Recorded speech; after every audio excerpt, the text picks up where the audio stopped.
പിതാവിൻ്റെയും പുത്രൻ്റെയും പരിശുദ്ധാത്മാവിൻ്റെയും നാമത്തിൽ ആമേൻ. ഈശോ മിശിഹായിക്ക് സ്തുതിയായിരിക്കട്ടെ. യേശുവിൽ സ്നേഹം നിറഞ്ഞ സഹോദരങ്ങളെ, എല്ലാവരെയും ദൈവവചന ധ്യാനത്തിലേക്ക് നമ്മുടെ കർത്താവായ യേശുവിൻ്റെ നാമത്തിൽ സ്വാഗതം ചെയ്യുന്നു. നമുക്ക് കർത്താവിൻ്റെ തിരുവചനം നമുക്ക് ധ്യാനിക്കാം. പ്രഭാഷകൻ്റെ പുസ്തകം 29-ാം അധ്യായത്തിൻ്റെ 5-ാം തിരുവചനം. കടം കിട്ടുന്നതുവരെ അയൽക്കാരൻ്റെ കൈ ചുംബിക്കുകയും അവൻ്റെ ധനത്തെപ്പറ്റി പുകഴ്ത്തി പറയുകയും ചെയ്യുന്നവരുണ്ട്. കടം വീട്ടാറാകുമ്പോൾ താമസിപ്പിക്കുകയും നിരർത്ഥകമായ വാഗ്ദാനം നൽകുകയും സമയം പോരെന്ന് പരാതി പറയുകയും ചെയ്യുന്നു. എത്രയോ വാസ്തവമാണ് ഇന്ന് സംഭവിച്ചുകൊണ്ടിരിക്കുന്നത്. കടം കിട്ടുന്നതുവരെ അയൽക്കാരൻ്റെ കൈ ചുംബിക്കും. കൈ ചുംബിക്കുന്നത് ഇന്ന് ഇവിടെ കൈ ചുംബിക്കുന്ന പരിപാടിയൊന്നുമില്ല. പക്ഷേ ഈ കടം കിട്ടുന്നത് വരെ അയൽക്കാരനെ പുകഴ്ത്തി പറഞ്ഞുകൊണ്ടിരിക്കും. അയൽക്കാരനെ ഇങ്ങനെ പുകഴ്ത്തിക്കൊണ്ടിരിക്കും. അതവൻ്റെ കൈ ചുംബിച്ചതിന് തുല്യമാണ്. അയൽക്കാരൻ മാത്രമല്ല, ചിലർ ഏത് വ്യക്തിയോട് കടം ചോദിക്കുവാനായിട്ട് മുന്നിൽ ആഗ്രഹിക്കുന്നുണ്ടോ അത് നാളുകൾക്ക് മുമ്പേ ആ വ്യക്തിയെ ഇങ്ങനെ ഉയർത്തിക്കൊണ്ടിരിക്കും. എന്നിട്ടാണ് കടം വാങ്ങിക്കുന്നത്. ആ മനുഷ്യനുണ്ടായ അല്ലെങ്കിൽ അയൽവാസിക്കുണ്ടായ ഈ കടം ചോദിക്കുന്ന കടം മേടിക്കാൻ പോകുന്ന വ്യക്തിക്കുണ്ടായ സമ്പത്തിൻ്റെയും ആ വ്യക്തിയുടെ നന്മ പ്രവർത്തികളെക്കുറിച്ചൊക്കെ ഇങ്ങനെ പറഞ്ഞ് ആ വ്യക്തി ഇങ്ങനെ പുകഴ്ത്തിക്കൊണ്ടിരിക്കും. അവസാനം കിട്ടിക്കഴിയുമ്പോഴോ അവൻ്റെ ധനത്തെപ്പറ്റി പുകഴ്ത്തി പറയുന്നതിന് കടം വീട്ടാറാകുമ്പോൾ താമസിപ്പിക്കുന്നു. കടം വീട്ടേണ്ട സമയമാകുമ്പോൾ പറയും, അയ്യോ ഒരാഴ്ചയും കൂടെ കഴിയട്ടെ. അതൊന്ന് തന്നു തീർക്കാനായിട്ടുള്ള സമയം എന്താ. ഇതാണ് ഇന്ന് പല മനുഷ്യരും ചെയ്തുകൊണ്ടിരിക്കുന്നത്. ചിലരെ സംബന്ധിച്ച് ഈ കടം വീട്ടുവാനായിട്ടുള്ള സമ്പത്ത് പോലും വീട്ടിലിരിക്കുമ്പോൾ ആ വീട്ടിലിരിക്കുന്ന സമ്പത്ത് അവിടെ വെച്ചതിന് ശേഷം പറയും, ഇല്ല എനിക്ക് പൈസ കിട്ടാനായിട്ടുണ്ട്, തരട്ടെ, ഒരാഴ്ചയും കൂടെ കഴിയട്ടെ, അല്ല 2 ദിവസം കഴിയട്ടെ. ഓരോ ദിവസം ഇങ്ങനെ 2 ദിവസം 3 ദിവസം പറഞ്ഞ് ഇങ്ങനെ നീട്ടി കൊണ്ടുപോകുന്ന അനേകം ബിരുദന്മാർ നമ്മുടെ സമൂഹത്തിലുണ്ട്. പ്രിയ സഹോദരങ്ങളെ, ഓരോരുത്തരും തമ്പുരാൻ്റെ മുമ്പിൽ ആത്മപരിശോധന ചെയ്യണം. വായ്പ വാങ്ങിയ തുക തിരികെ ചോദിച്ചപ്പോൾ കൊടുക്കാതിരിക്കുന്നതിന് പകരം വായ്പ തന്ന ആൾക്കെതിരെ മോശമായ രീതിയിലൊക്കെ സംസാരിക്കും. അവരെപ്പറ്റി നുണക്കഥകളും പരദൂഷണവും ഒക്കെ പറയും.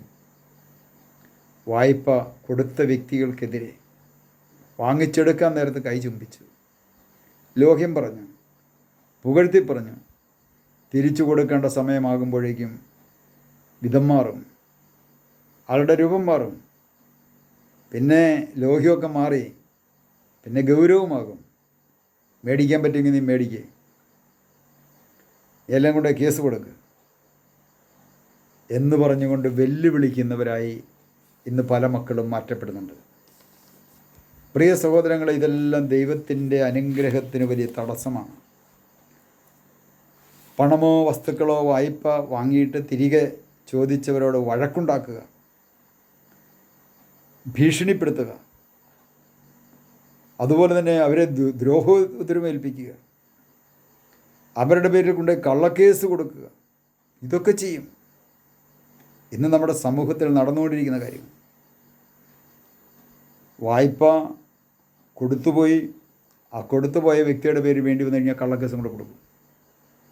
എൻ്റെ വീട്ടിൽ വന്ന് എന്നെ ഭീഷണിപ്പെടുത്തി, എൻ്റെ വീട്ടിലുള്ളവരെ ഭീഷണിപ്പെടുത്തി, എൻ്റെ വീട്ടിൽ വന്ന് അസഭ്യം പറഞ്ഞു, എൻ്റെ വീട്ടിൽ വന്ന് എന്നെ കൊല്ലുമെന്ന് പറഞ്ഞ് ഭീഷണിപ്പെടുത്തി എന്നൊക്കെ പറഞ്ഞ് ഒരുപക്ഷെ അവരുടെ പേര് കൊണ്ട് കേസും കൂടെ കൊടുക്കും. കൊടുക്കാൻ പോയതിൻ്റെ പേരിൽ കൊടുത്ത വ്യക്തി അനുഭവിക്കുന്ന അവസ്ഥ, മേടിച്ചവൻ മേടിച്ചുകൊണ്ട് പോയി അവൻ്റെ ആവശ്യങ്ങളെല്ലാം നടത്തി കഴിഞ്ഞപ്പോൾ കൊടുത്തവനെതിരായിട്ട് പ്രവർത്തിക്കുന്നു.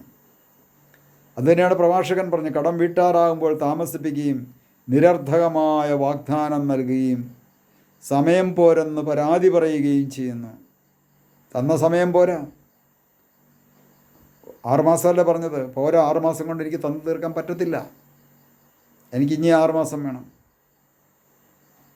വേറെ ചിലർ പറയും ഞാൻ പലിശ തന്ന് നിങ്ങളുടെ മുതലങ്ങ് തന്ന് തീർത്തു എന്ന് വരെ പറയുന്നവരുണ്ട്. ഞാൻ പലിശ തന്നതെന്ന് നിങ്ങൾ തന്ന മുതലങ്ങ് തീർത്തു എന്ന് പറഞ്ഞുകൊണ്ട് അതിനുവേണ്ടി വഴക്കുണ്ടാക്കുന്ന ആൾക്കാർ നമ്മുടെ സമൂഹത്തിൽ ധാരാളമുണ്ട്. പ്രിയ സഹോദരങ്ങളെ, അതിലൊരു വ്യക്തി ഞാനായി മാറിയിട്ടുണ്ടോ എന്നാണ് ദൈവത്തിന് മുമ്പിൽ ആത്മപരിശോധന ചെയ്യേണ്ടത്. കൊടുക്കൽ വാങ്ങലുകൾ സൂത്രപ്പണിയുടെ മനോഭാവത്തിൽ കക്ഷികളെ വഞ്ചിച്ച് അന്യന് അർഹപ്പെട്ട പണം ഞാൻ തട്ടിയെടുത്തിട്ടുണ്ടോ? അന്യന് അർഹപ്പെട്ട പണം ഞാൻ തട്ടിയെടുത്തിട്ടുണ്ടോ?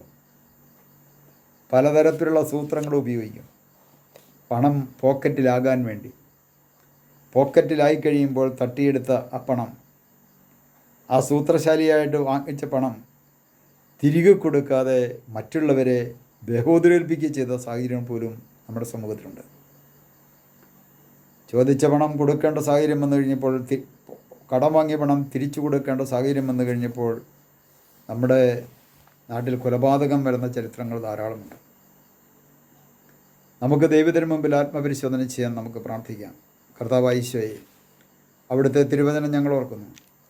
കടം കിട്ടുന്നതുവരെ അയൽക്കാരൻ്റെ കൈകൾ ചുംബിക്കുന്നു. അവൻ്റെ ധനത്തെപ്പറ്റി പുകഴ്ത്തി പറയുന്നു. കടം വാങ്ങിച്ചതിന് ശേഷം അത് തിരികെ കൊടുക്കാതെ അവനെ വേദനിപ്പിക്കുന്നു. അവനെതിരെ തിന്മ പറയുന്നു. അവനെതിരെ തിന്മ നിരൂപിക്കുന്നു.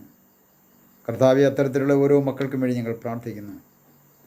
സ്വർഗം തുറന്ന് അങ്ങയുടെ ആത്മാവിനാൽ നിറച്ച് അവരെ ഓരോരുത്തരെയും അവിടുന്ന് അനുഗ്രഹിക്കണമേ. പിതാവിൻ്റെയും പുത്രൻ്റെയും പരിശുദ്ധാത്മാവിൻ്റെയും നാമത്തിൽ ആമേൻ.